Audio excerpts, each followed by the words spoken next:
اعوذ باللہ من الشیطان اللعین الرجیم بسم اللہ الرحمن الرحیم وبہ نستعین وہو خیر الناصرین اما بعد۔ ناظرین محترم، السلام علیکم ورحمۃ اللہ وبرکاتہ۔ ہمارا موضوع تھا ایک سٹیزن کی ڈیوٹیز، اس کی ذمہ داریاں، ایک شہری کی ذمہ داریاں جو قرآن اور سنت کی روشنی میں 17 کے قریب ہم حاصل کر پائے ہیں۔ آج کا ہمارا عنوان ہے، ہمارے شہر میں، ہمارے گھر میں، ہمارے رشتہ داروں میں لوگ بیمار ہوتے ہیں تو مریض کے لیے ایک شہری کی، ایک سٹیزن کی کیا ذمہ داری ہے۔ اس ذمہ داری کے سلسلے میں، کیونکہ یہ بہت ہی اہم موضوع ہے، بیماری میں مبتلا افراد کو اللہ سبحانہ و تعالیٰ نے جو ہے اپنی نظر رحمت عنایت فرمائی ہے، اور بیماروں سے اللہ نے اپنی کچھ واجبات معاف فرما دیے۔ جیسے اگر کوئی روزے رکھتا ہے اور بیمار ہے تو اللہ نے اس کے روزوں کو معاف فرمایا ہے۔ اسی طرح سے بہت ساری چیزیں ہیں کہ جس کے سلسلے میں اللہ سبحانہ و تعالیٰ جو ہے ان سے اس کا مواخذہ نہیں کرتا، اس کا سوال نہیں کرتا۔ تو جب اللہ سبحانہ و تعالیٰ ان سے واجبات کو اٹھا لیتا ہے تو بیماری کے بعد انجام دینے کا حکم دیتا ہے، تو ایسے شخص کے سلسلے میں کہتے ہیں وہ من کان مریضاً او علی سفر و عدۃ من ایام اخر، اور جو شخص بیمار ہو یا سفر میں ہو تو اور دنوں سے روزے کی گنتی پوری کریں، یعنی جو قضا ہو گئے ان کو کرے۔ اور اگر اس کے فقہی مسائل الگ ہے، میرا یہ درس فقہی مسائل پہ نہیں ہے، کہتے ہیں کہ غسل اور وضو کے بدلے تیمم کو ان کے لیے رکھا ہے۔ تو آپ اندازہ لگائیے کہ بیمار اللہ کی نظر میں، کہتے ہیں کہ بیمار کی عیادت، حضرت علی علیہ الصلوۃ والسلام فرماتے ہیں امرنا رسول اللہ صلی اللہ علیہ وسلم بعیادت المریض، رسول خدا صلی اللہ علیہ وسلم نے ہمیں بیماروں کی عیادت کا فرمان دیا ہے۔ اس سلسلے میں امام صادق علیہ الصلوۃ والسلام فرماتے ہیں کہ بیماروں کی عیادت کریں اور انہیں دعا کرنے کے لیے کہیں، چونکہ ان کی دعا فرشتوں کی دعا کی مانند ہوتی ہے، یعنی بیمار کی دعا بہت جلد قبول ہوتی ہے۔ مومن کی عیادت کی اہمیت، امام جعفر صادق علیہ الصلوۃ والسلام فرماتے ہیں کہ للمومن علی المومن 7 حقوق واجبات ان خالفہ خرج من ولایت اللہ و ترک طاعت اللہ والحق سابع ان تعودہ فی مرضہ۔ امام جعفر صادق علیہ الصلوۃ فرماتے ہیں کہ مومن پر 7 حقوق واجب ہیں کہ اگر ان کی رعایت نہیں کرتا تو وہ ولایت اور اطاعت الہی سے خارج ہو جاتا ہے۔ 7واں حق یہ ہے کہ بیمار کی بیماری کے دوران عیادت کرو، یعنی یہ بھی امام فرماتے ہیں کہ حقوق مومنین میں سے ہے کہ مومن کے مومن پر حق ہے۔ اس کے علاوہ ہم سفر بیمار کا خیال رکھنا، اس سلسلے میں رسول خدا صلی اللہ علیہ وسلم فرماتے کہ جب بھی تم سفر میں ہو اور تم میں سے کوئی ایک مریض ہو جائے تو 3 دن توقف کرو اور اس کی حفاظت کرو، یعنی اگر تمہیں سفر میں اس کی بیماری کے لیے 3 دن بھی کہیں رکنا پڑے تو اس کو رکو۔ کہتے ہیں کہ مرازم بن حکیم نامی شخص کہتا ہے کہ میں محمد ابن مصارف کے ساتھ حج کے سفر پر تھا، میں مدینے میں بیمار ہو گیا، اس نے مجھے تنہا چھوڑ دیا اور مسجد میں چلا گیا۔ میں نے اس کے والد سے شکایت کی، انہوں نے بھی یہ ماجرا امام صادق علیہ الصلوۃ والسلام سے بیان فرمایا۔ آپ نے محمد بن مصادق کو پیغام دیا کہ اگر تم گھر میں رہتے اور اس بیمار کی تیمارداری کرتے تو یہ مسجد میں عبادت سے زیادہ افضل قرار پاتا۔ امام اور رسول اکرم صلی اللہ علیہ وسلم ہمارے سلسلے میں ہمیں بیماروں کے سلسلے میں بتاتے ہیں کہ جلد کے بیمار، جو لوگ اسکن کے بیمار ہیں، جن کی بیماری جو ہے ان کی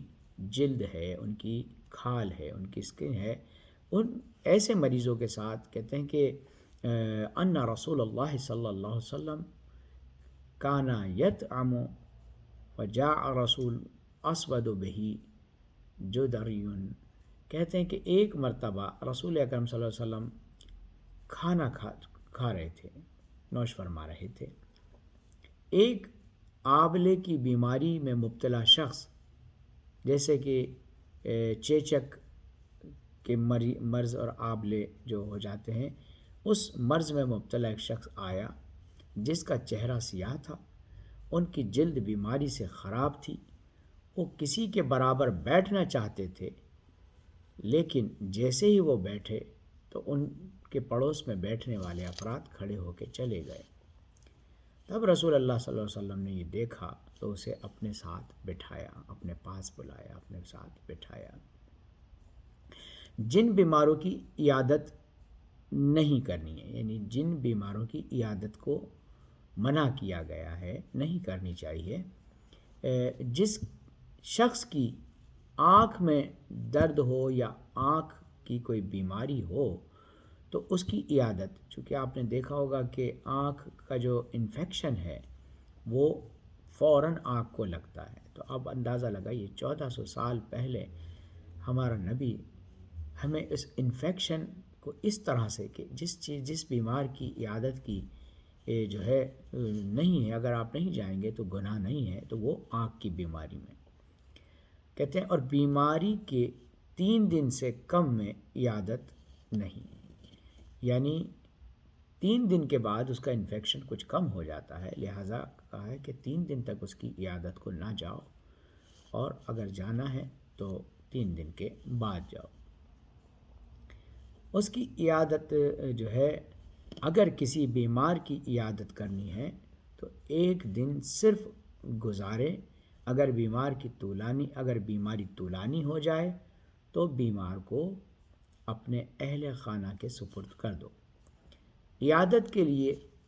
سفر، رسول اللہ صلی اللہ علیہ وسلم فرماتے ہیں، یا علی سر میلن اد مریدن، اے علی 1 میل تک بیمار کی عیادت کا سفر کرنا پڑے تو کرو۔ لہذا عزیزان گرامی، بیمار کی عیادت کا ثواب، رسول اللہ صلی اللہ علیہ وسلم فرماتے ہیں کہ جو شخص بیمار کی عیادت کرتا ہے، جب گھر کی طرف واپس جاتا ہے تو ہر قدم کے بدلے 7 کروڑ نیکیاں اسے عطا کی جاتی ہیں، یعنی ثواب زیادہ ملتا ہے۔ کروڑ سے مراد زیادہ، یعنی انسان اگر اس کو گننا شروع کرے، اتنا ہی نہیں، اس کے گناہ کو بھی معاف کر دیا جاتا ہے اور اسے درجہ ملتا ہے، ایک مقام ملتا ہے۔ اتنے ہی فرشتے اس کی قبر میں رہتے ہیں اور روز قیامت تک اس کی مغفرت کے لیے دعا کرتے ہیں۔ فرشتوں کا استغفار، امام باقر علیہ الصلوۃ والسلام فرماتے ہیں کہ ایما مومن عادن مومنا خاصا فی رحمت،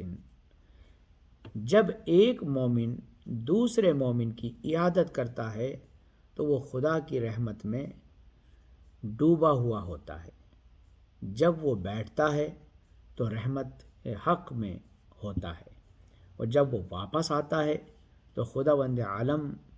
70,000 فرشتوں کو مامور کرتا ہے تاکہ اس کے لیے استغفار اور طلب رحمت کریں، اور فرشتے اس سے کہتے ہیں کہ کل اسی گھڑی تک خوش اور پاکیزہ رہو تمہیں جنت کی بشارت دی جاتی ہے۔ بیمار کی دعا کی قبولیت۔ من عادا مریضا فی اللہ لم یسأل المریض للعائد، جو شخص کسی آدمی کی عیادت خدا کے لیے کرتا ہے تو جس کی وہ عیادت کرتا ہے